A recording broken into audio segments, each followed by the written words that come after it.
you so much. I can see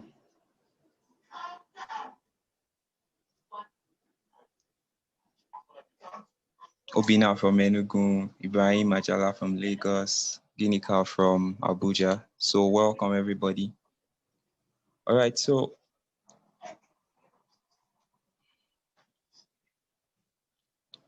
I'll be inviting Ogochukwu Okeke to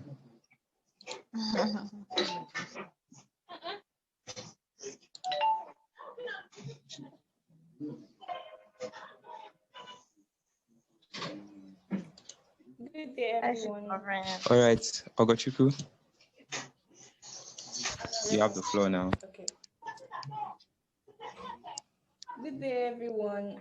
Welcome to the second episode of our Green Energy webinar series. The theme of this series, the theme of the second episode.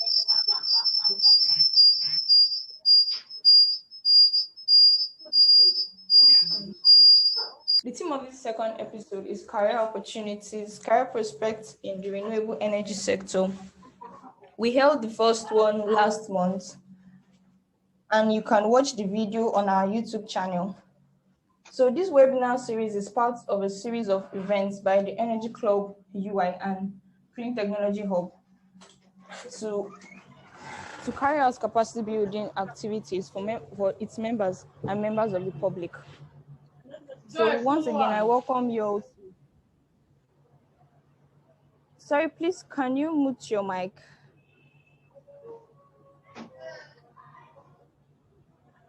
So once again, I welcome you to the second edition of this Green Energy webinar series. So about the Energy Club UI. The Energy Club UI is a student-led organization aimed at building the interest and capacity of students that are passionate about the energy sector. So if you're looking to build a career in any area in the sector and then you're a student of UI, you're welcome to join the Energy Club. In carrying out this mission, we hold webinars and trainings for our members and general public, helping them to stay abreast of happenings in the sector and become thought leaders. It's structured in divisions: the legal division, the technology division, and the finance division, to help our members understand the various areas of the energy sector and how it affects and relates to their career paths. Of course, we are open to collaborations and capacity building opportunities and trainings for our members. And the webinar that we're holding in collaboration with CTH is one of such activities. Thank you very much. So please, in the course of this webinars, all participants are to mute their mics. We'll have a session.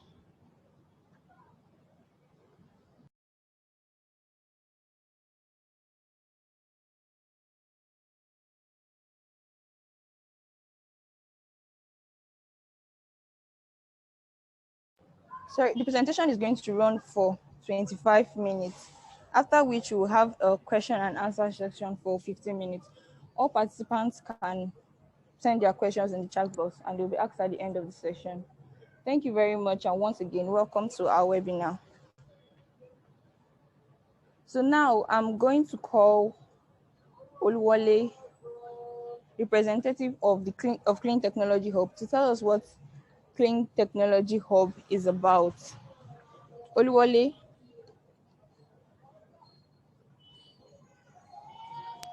Thank you so much, Ogochukwu. All right, so a brief introduction about Cleantech Hub. So Cleantech Hub is a pioneering hybrid hub for the research, development, demonstration, and incubation of green ideas and technologies in Africa. So our work as in the energy access space involves us doing research and consultancy, as well as incubation of green enterprises. And this we do through our core areas, which include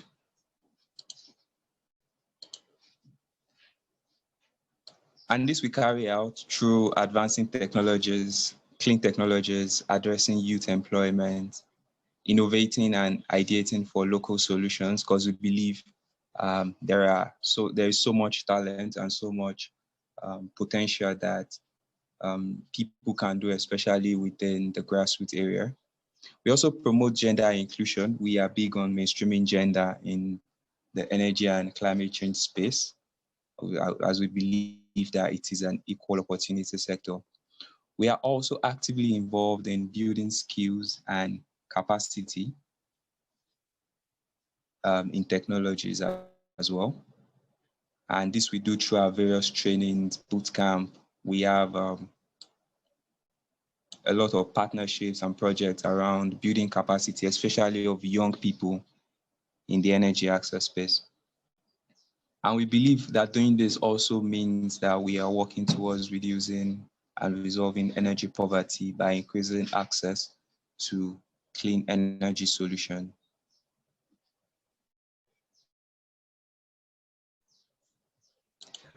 And how do we carry out our approach do we use to carry out our key focus?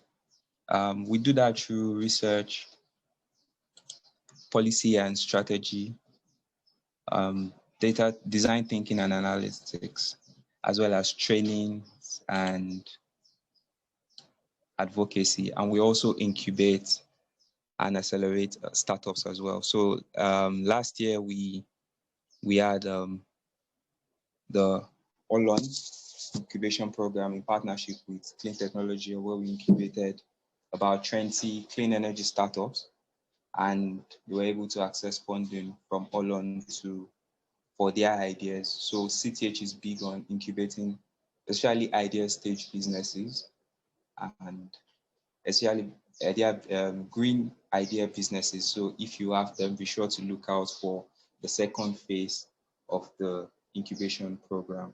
So thank you so much, Ogochukwu. Would introduce our facilitator for today, Ogochukwu.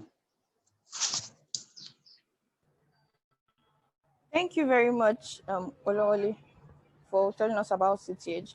So, without much ado, I'll introduce our facilitator, Mr. Kolaole Ebire. Mr. Kolaole Ebire is the manager and the energy access at Clean Technology Hub. He's a researcher and he has over 8 years of professional experience in program development, and he leads the Energy Access Practice Group at Clean Technology Hub. Mr. Kolaole will be taking us on the topic today, career prospects in the renewable energy sector. Mr. Kolaole, are you with us? Hi, everyone. Good evening.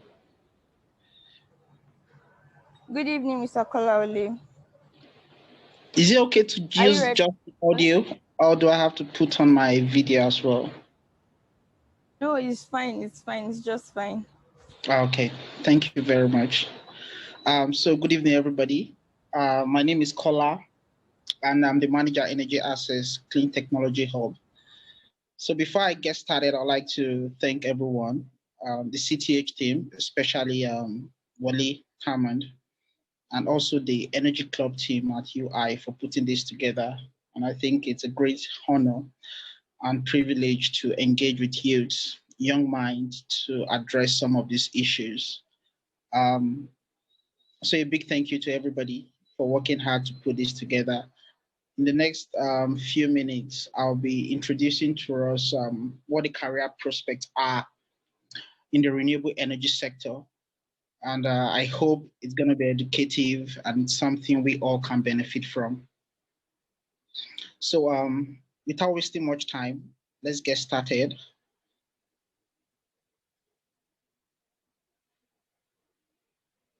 So let's move to the next slide, please. All right, so before we go straight to what the career prospects are, table of content, please.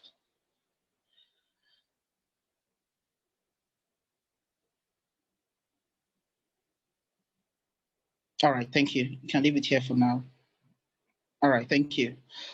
Before we delve into that, I'd like to just address some of the issues around the energy poverty crisis in Nigeria, an overview of renewable energy, the transition of energy in Nigeria and the Nigerian context, and then what the career prospects are, what are the technical jobs available in the sector, the non-technical skills, renewable energy companies in Nigeria.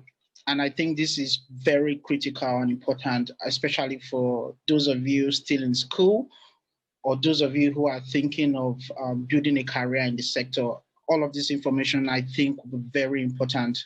So next slide, please.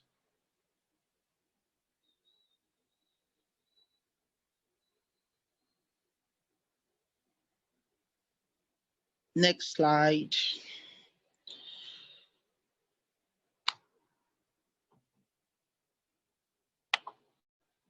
Okay, I think I should just go ahead. So first of all, I'd just like to summarize what the overview or give an overview of what the energy sector is in Nigeria. So from the slide, you can see that recent statistics show that Nigeria is over 200 million in terms of population. And also the total installed capacity for power is over 10,000, about 12,000 megawatts. And currently, the total power generation hovers around 3,000 to 4,000, sometimes peaks to about 5,000. It's not impressive. There's a major problem here.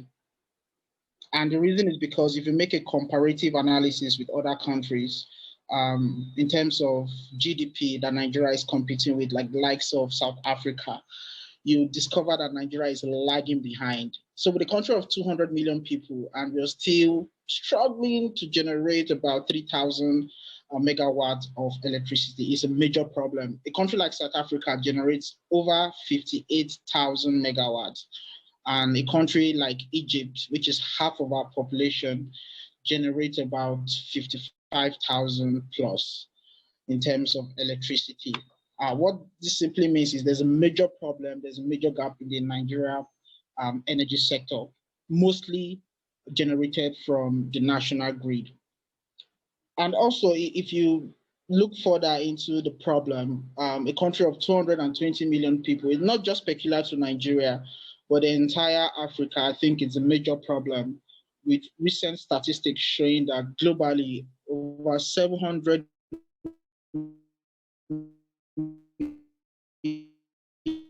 million people still lack a subsidy. It used to be around 600, but recent statistics show that it's about 548 million persons in sub-Saharan Africa, which makes up about 70% of people in sub-Saharan Africa without power. Why am I saying all of this? It's important for us to understand the status of power in the sector, in the region, and how can we fit in? What kind of problem are we coming in to solve? What kind of opportunities are there? What prospects do we have in the sector? And these are very, very key in whatever we're doing.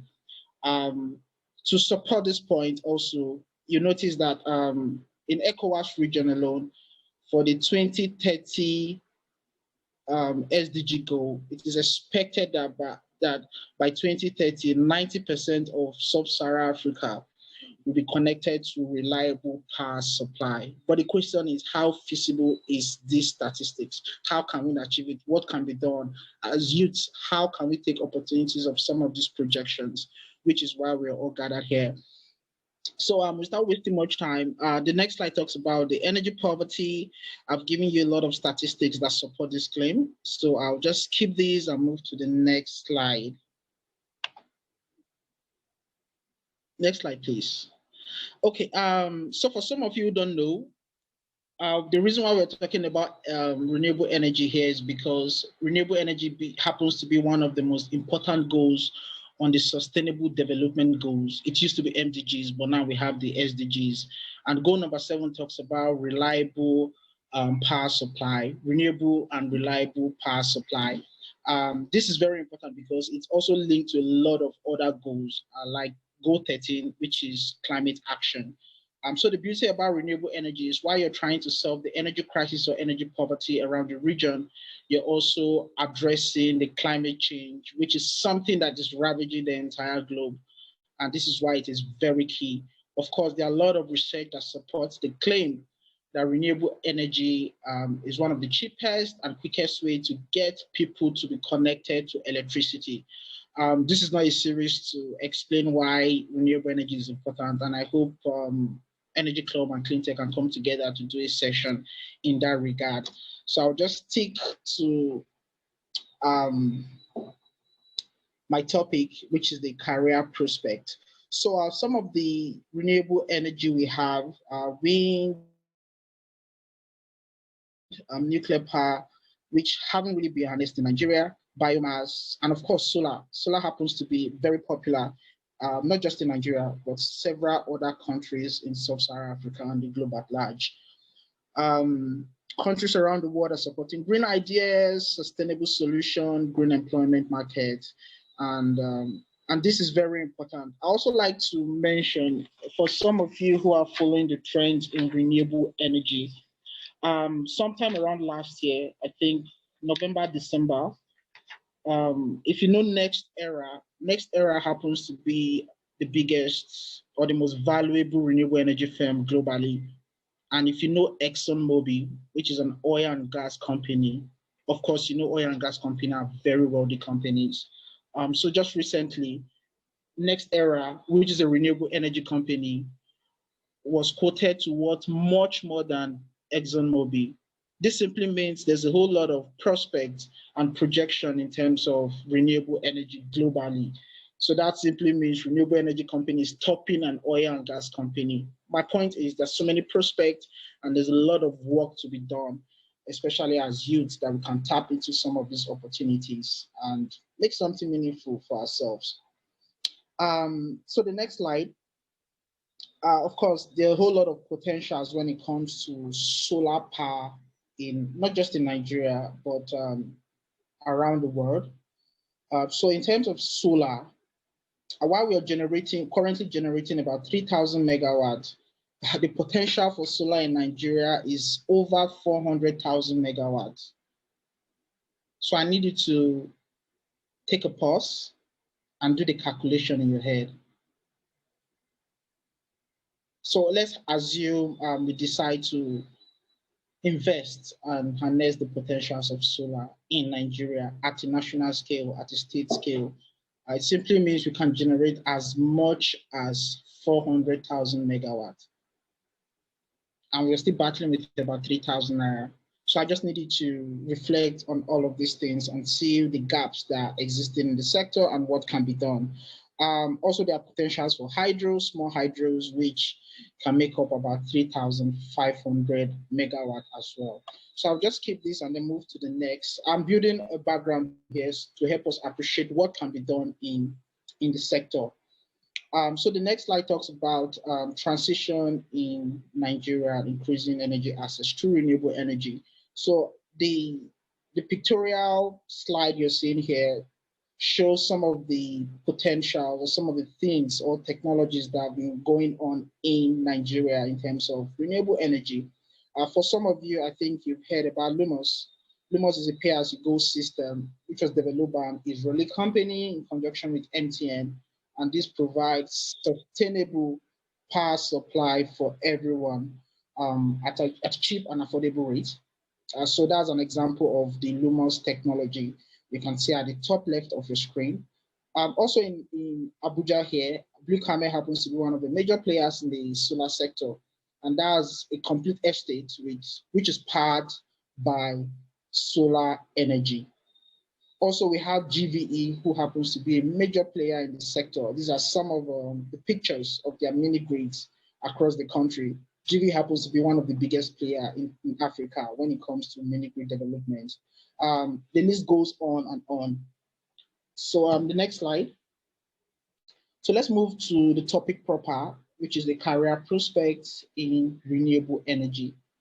So recent statistics from IRENA shows that about 11.5 million jobs were created worldwide in renewable energy sector alone. 11.5 million. It shows the potential of this sector, not just for a developing country like Nigeria, but globally, because a lot of people have been tapping into all of this. And this statistics is for, I believe, is for 2017, 2018. But it's projected that renewable energy sector can create about 29 million by 2050. So for some of you who are familiar with research, you know, wherever there's a gap, the reason why you're conducting research is to fill those gaps or provide solutions to all of this. So my point is there's a major problem in Nigeria in terms of energy, and these are the potentials or some of the things that can be done to harness some of these possibilities in the sector. So what we are trying to say here is there are a lot of potentials, a lot of jobs that can be created in this sector, which is why we're having this webinar to educate people, to sensitize them about the potentials and what they can do. Also, the next slide talks about solar panel, which account for about 33% of the world renewable energy workforce. So this particular sector has really gained traction in the Nigerian context. But of course, enough have not been done. Statistics still shows about 70 to 75%, depending on the document you access. 70 million people in Nigeria still lack access to power supply, which is a major problem. And I can tell you that is very true. From some of the work we've conducted, research we've conducted, you go to certain states in this country, and not just the local governments, but sometimes it's senatorial zone, and there are people there without power supply for so many years, which is a problem. So solar happens to be one of the fastest growing aspects of renewable energy globally. And that is something that a lot of people can tap into. The next is in Asia, about 63% also. Asia accounts for about 63% of total jobs in renewable energy.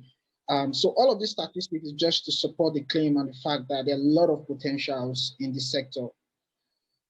So I'll go to the next slide, which talks about career prospects in renewable energy sector.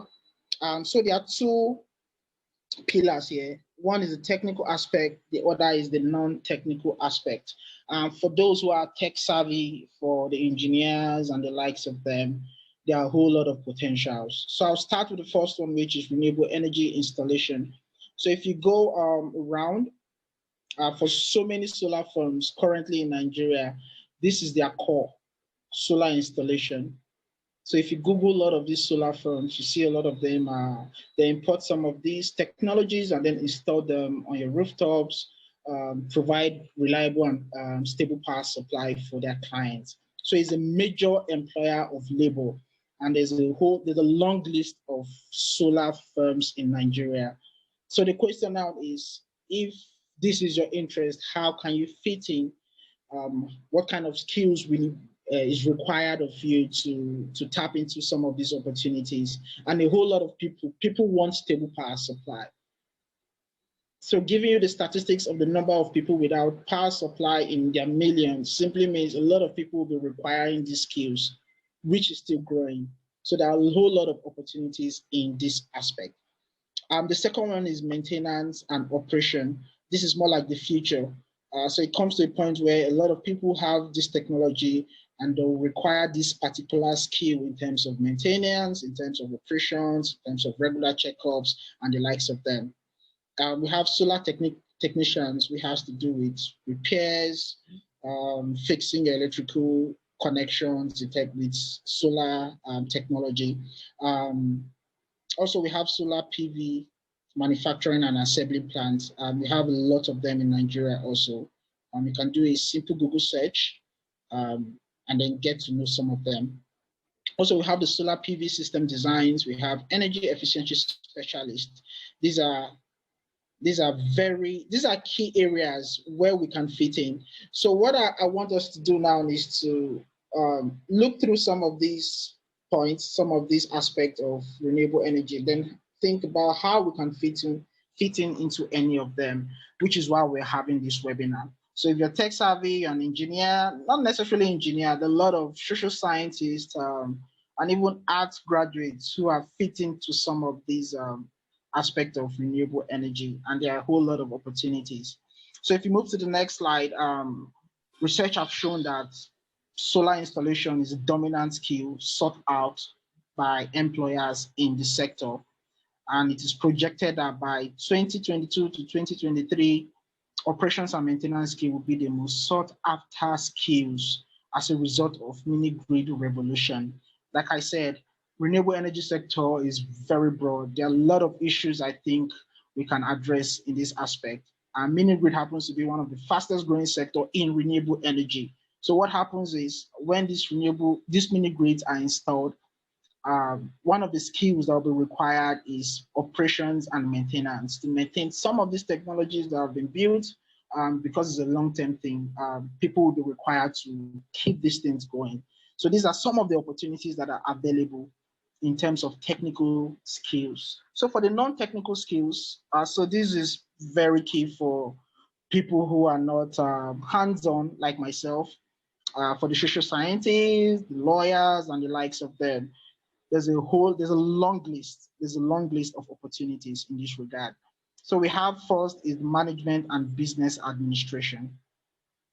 So for some of these solar firms, having that knowledge about renewable energy, you'll be required to do some level of management, business development, and the likes of them. So this is one skills that is required of employers, from prospective employees.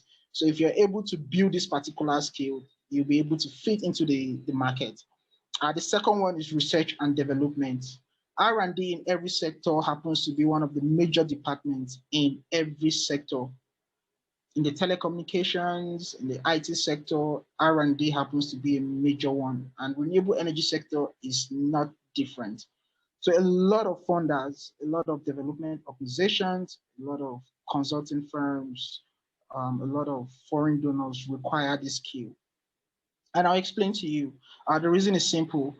There's a lot of gap in terms of energy in Nigeria, and people need to know what the current state is. So for some of the statistics which I related to you were born out of research.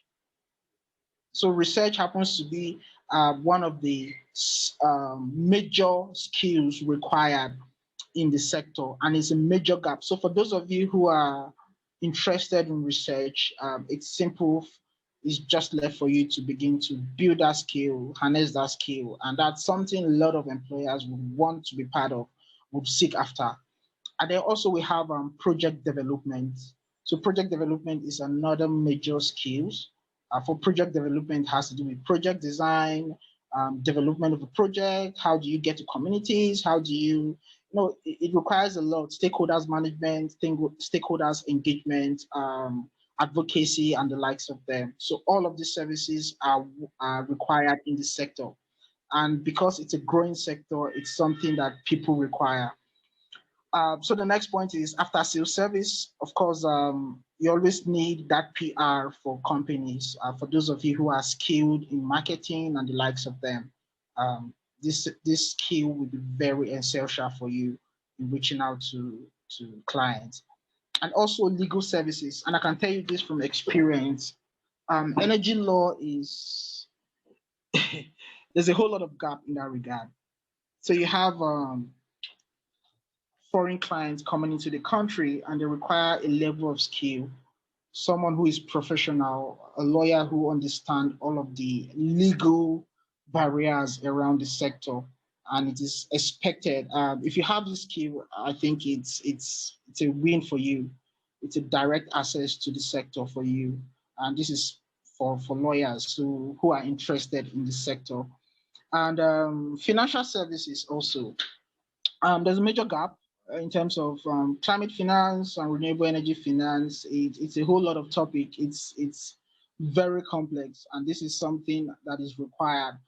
So for those of you who are familiar with the renewable energy sector, you agree with me, there are a whole lot of webinars going on recently in terms of training, building that capacity in terms of climate finance and the likes of them. So all of these skills are non-technical, but they fit into the renewable energy space. And one thing I like about the renewable energy space is everybody can fit in. As an engineer, as a lawyer, social scientist, wherever you're from, whatever your background is, you can easily fit in. For some of these key thematic areas I mentioned, you discover that whatever you study, you can fit in. And I believe a lot of the audience on this webinar have cut across diverse background also, and this is something we can benefit from. Hope I'm not spending too much time. So then move quickly to the next slide, which is okay, I've mentioned this, management and business administration and after sales service are the most popular non-technical jobs in the sector. And by 2022 to 2023, based on research and development will be the most sought after non-technical job in the sector as a result of the mini grid revolution. Also, Pico solar appliances and solar home system market account for about 96% of direct informal jobs in the sector. And there's a long list of solar firms in Nigeria that deal on SHS and reaching out to rural communities. There's a whole lot of opportunities and gaps there. And what they are trying to do is to fit into that space. So the next slide is an overview of some of the, prominent renewable energy companies in Nigeria. It's a long list. We talked about GVE, we have Energy, we have Blue Camel, of course, Cleantech Hub. I believe Wale have given an overview of what Cleantech does and who we are. We also have Daystar Power and the likes of them. So I'll move to the next slide, which talks about how to position yourself and penetrate the RE sector. You know what the skills required are. You know if you're fitting into the technical aspect or the non-technical aspect, what needs to be done. What I'm trying to point out here is how can you position yourself and penetrate the RE sector. So the first thing, just like every other sector, in the renewable energy sector, one thing you need to do is to build capacity. So if you're tech savvy, if you're fitting into the non-technical aspect, one thing is required, one thing is sure, capacity. And you can't take that away from any sector. You have to have that capacity.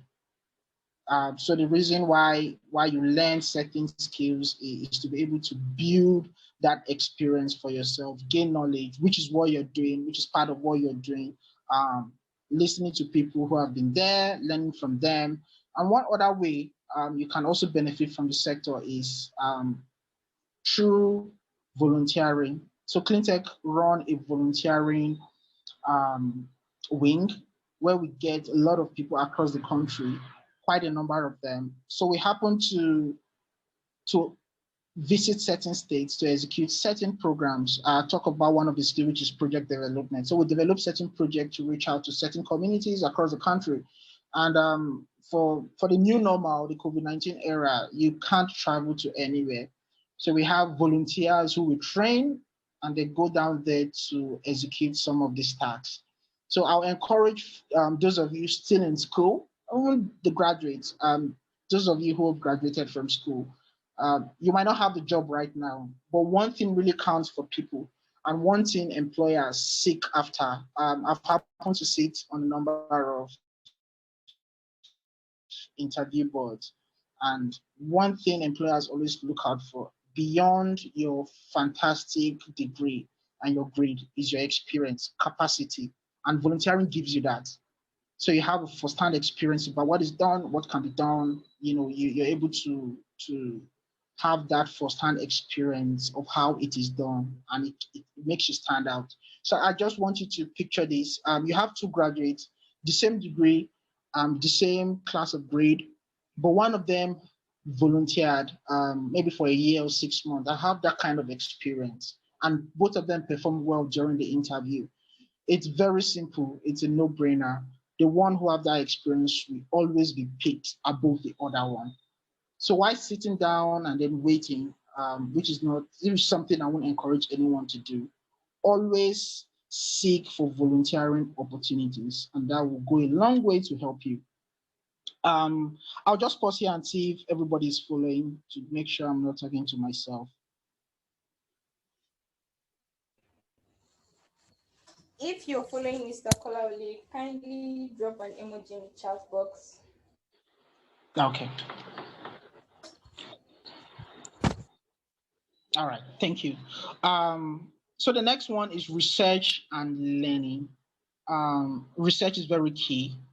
Without research, we won't be having this presentation. So it's born out of research. So it's important to understand what the trends are in the sector. It's important to leverage on some of these webinars, such as these organized by CleanTech Hub and the Energy Club. It's important to be part of this, understand what is going on in the sector, what the trends are, where are we moving on to. You're able to gain a whole lot of knowledge. You're able to understand what is going on, what has been, what will be, and what is going on. So it's important also to research a lot and look for opportunities to learn. You can't rule that out. Learning is very key and is critical in being relevant in this sector. And the third point would be proactiveness.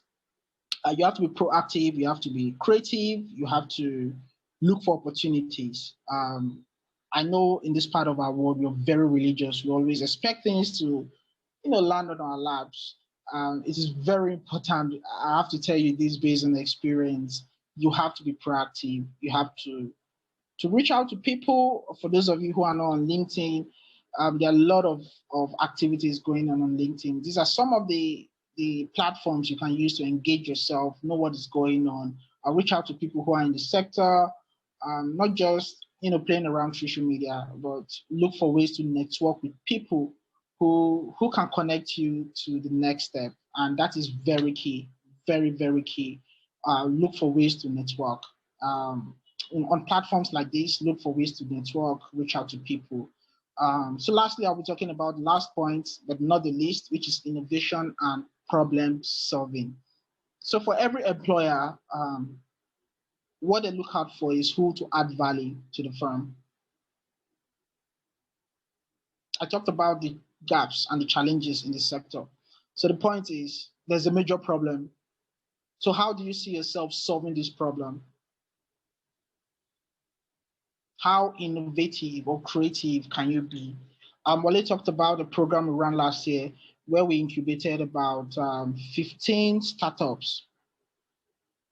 So as a result of the challenges or power challenges in the country, these guys were able to come up with new inventions, new ideas on how to solve some of this problem. And they were being very innovative and they were rewarded for that skill. So if you want to fit into this sector, one thing you can't rule out is being innovative and be a problem solver.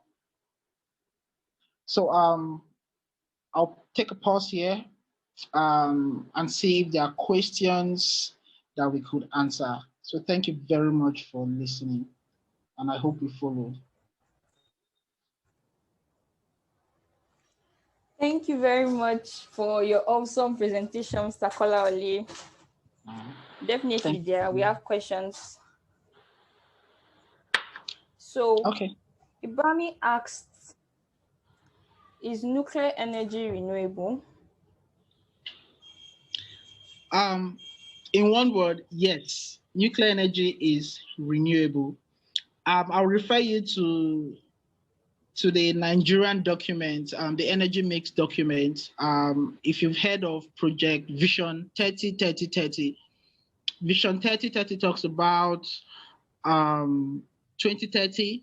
It is expected that the amount of power that will be contributed to the grid, 30% will come from renewable energy. 30% of that will come from renewable energy by 2030. So nuclear power happens to be one of those sources of energy that can contribute to renewable energy. Nuclear power is a renewable energy, is a source of renewable energy. So the answer is yes.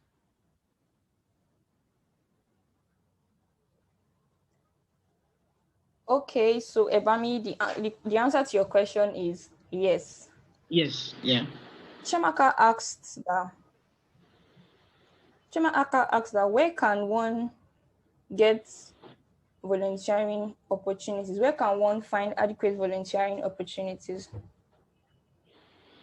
Okay, I talked about networking, which is very key.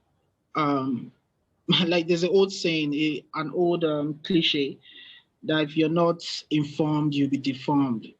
Networking is one tool that will encourage everybody to tap into. Cleantech run a volunteering arm, and we have them in their hundreds, almost 1,000 now, spread across the countries. And if you search, you can see some of them. So a lot of companies, a lot of organizations are open to volunteering, and it's an opportunity for you to learn a lot. So just do a simple search. We have Cleantech also. We have two aspects of our volunteering team, one for the climate change, one for the renewable energy. I think Wale will be able to share that information with all of us. Okay, thank you very much. Yeah. So someone already asked, does Cleantech, I guess you already answered that question. Does Cleantech Hub have volunteering opportunities I can participate in? How do I apply for this? That's from Ibrahim. Okay, I think Wale should drop a link at the end of this presentation. You can follow that link and register, and we'll contact you and add you to the volunteering group. And I'll encourage everyone to be part of it. It's an interesting forum, and it gives you opportunity to learn a lot about the sector, about the trends, and what is going on in the sector also. So Wale is listening. He will drop that link at the end of this presentation, so everybody, anyone who is interested, can register and be part of it. Okay, so you can just use Ibrahim, you can just use the link when Wale drops it. Our next question is, where can someone get trained in operations and maintenance in this sector, in the renewable energy sector? I know a few. I know Rati runs a training institute where they train people on the technical skill, the technical aspects of renewable energy, solar installation, and the likes of them. That's one of them I know, which is reliable. One of our partners we work with also. So you can just Google Rati and find out more information about them. Okay, so the next question, what has the government done to improve the state of renewable energy in the country? What has government done? In terms of policy, yes, government has done a lot. One of the arms of government, which is the Rural Electrification Agency, REA, I don't know how many of you have heard about that.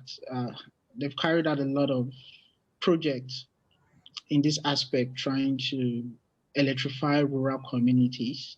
And one of their major projects that was carried out a few years ago was the EEP, Energizing Education Program, where they built mini grids across selected tertiary institutions in the country. I know one was built in OAU, one was built in Ebonyi, one in Delta, Warri, another one in Sokoto. So a lot of work is going on there. Like I said during my presentation, there's a major gap in the country. And of course, electricity from the grid can't solve our electricity poverty.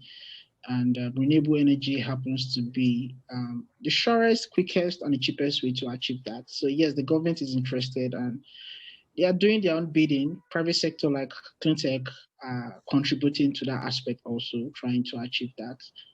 We also have existing policies at the national level by the government to drive and harness the potentials of renewable energy in the country. So yes, the government is doing their own bid in that aspect. Okay, thank you very much, Mr. Kolaule. Our next question, John asked, in the area of tech, I'm interested in at least 5 of them. What is the preferred progression to gain expertise in all? Come again, sorry. What is the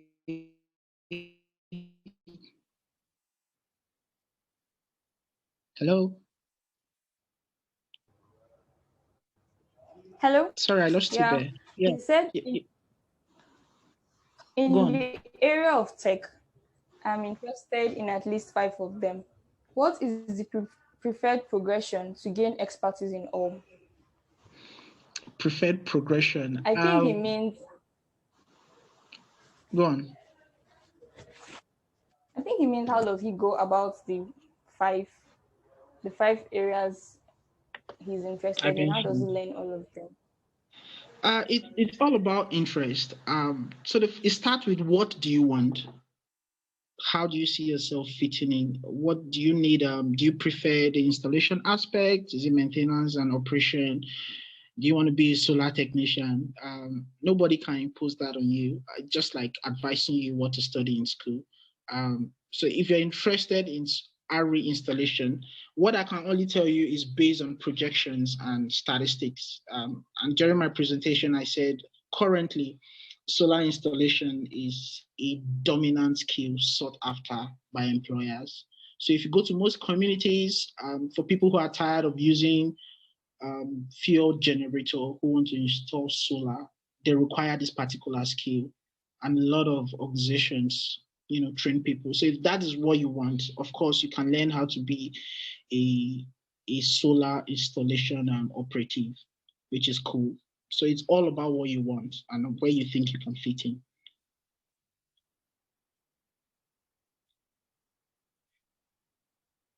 Thank you I very hope much, that Mr. answers your question. Kolawole. Yeah, thank you. So we do not have any more questions. If you have any more questions, you can just feel free to raise your hand. So Olushina is raising his hand. Yes, am I free now? Yeah, Yes, please. Yeah. you can speak. All right. The moderator said the nuclear energy is a renewable energy. Am I correct? Yes. Actually, Mr. Kolawole said Because nuclear energy is renewable I energy. think they said renewable energy is an energy that cannot be replenished. I mean, that can be replenished. Why non-renewable energy are those ones that cannot be replenished, like crude oil. Once you use it, it is depleted. Once you use the nuclear energy to it's depleted. Is it renewable? Okay, let me ask you a question. Good. Is hydro power source of energy, is it renewable or not? It's a renewable. I mean, you say that one is a renewable. Yes. So why do you think nuclear is not renewable? Nuclear, I'm being inquisitive here because you are using some element that cannot be replaced. You are using what do you call it, radioactive elements to generate electricity from nuclear energy, and once you use them, you can't bring them back. Okay. So to answer your question, I don't know the hello. I'm with you. I don't know the technology behind nuclear power, and that's one source of energy that have not been explored extensively in Nigeria. But what I can do is to refer you to the. Can I just answer that question? Hello, everybody. Sorry that I joined in a bit late. My name is Ifi Malo. So I think that's a good question. I forget the name of the person who's asking. But the truth is there's a lot of debate about the place of nuclear energy in the renewable energy space. Because it's important to note that a key component, the key components in nuclear energy is uranium. Yes. Uranium is a natural, it's like gas, right? No, reactive elements. Hold on, just calm down. All right, no problem. The key element in nuclear energy is uranium, which is found in rocks all over the world. So it is you know, it is something that it's similar to what Kola was saying about hydro, which is water. You find it in some places, you don't find it in some places. Sometimes water dries up, lakes and streams dry up. Sometimes, you know, they come back. However, similar to gas, the question that people have, the debate on whether nuclear energy can be renewable is similar to the one that we have around gas, and it's based on its usage. Now, because what people know around nuclear energy is based on warfare, and it's based on using those atoms and the uranium to create things that are considered dangerous. People tend to have a negative reaction to it. But if you look at the core elements of what makes up nuclear energy, which is uranium and the atoms, those things are natural occurring matter, and they exist all over the world. And there is no way on this earth, even if the earth exists for another 3 trillion years, that those things are going to be finished. But what you're asking is actually an intellectual debate that is going on in the field. And it's not just nuclear, it's about, you know, gas, whether gas can be considered renewable. But the thing about renewable is anything that can be gotten organically from the environment and that is going to exist for, you know, literally forever is then considered a renewable energy resource. Does that answer your question? Yes, I have dropped it like that. Hello. Thank you very much for your input, Mrs. Ifimalo.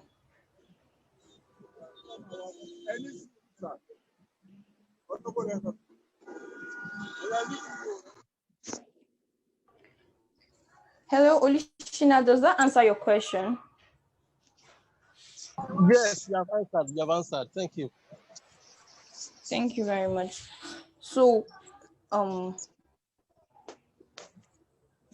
Mohammed's hand is up, but we seem to have run out of time. So, like, I think we should take the two questions already. Let's Mohammed and I think was it Ayokunle that asked? Let him ask this question. Yeah. Okay. Yes, I want to know. Good afternoon, everybody. Good afternoon. Yes, hi. Good afternoon. Yeah. Good afternoon, Ayokunle. Yes, I want to know how we can apply renewable energy in agriculture, in the field of agriculture, how like solar energy be used in the field of agriculture. I think that area have not been really exploited, and probably the experts are not looking toward that end, or maybe the output from that end is not that much on. I don't know, but is that an area that we should focus on as African nation, where most of our income, actually, people are talking about alternative source of income for Nigeria as a whole, apart from oil, and people are looking towards agriculture. So I want to know how renewable energy, especially solar, can be used in agriculture. Okay, thank you very much. Thank you very much, Ayokunle. Can we just take the two questions so we could just round up together? So, Mohammed, your hands were up. Yeah, we can go right ahead. I've dropped the link already. So I wanted to actually chip into the other what was the name? Hello? Okay, thank you very much. Okay, thank you. So I guess Ayo, for that question. Yeah, so let me just address that quickly. There's a lot of work going on around renewable energy and agricultural nexus. Like I said, it's important to follow the trends in the sector. So as a result of, we need electricity for agricultural production, processing, and even post-harvest. And this is where renewable energy fits in. So for communities where you don't have power supply, what do you do about preservation of some of these perishable goods? This is where solar technology comes into play in terms of processing, in terms of basic things like grinding or drying. And for several communities, you can look up Cleantech Hub website and get some of these publications we have. We've done some extensive surveys and research reports in that regard. So I think that will be helpful. So you can gain more and learn more from the renewable energy agri nexus and benefits. So thank you.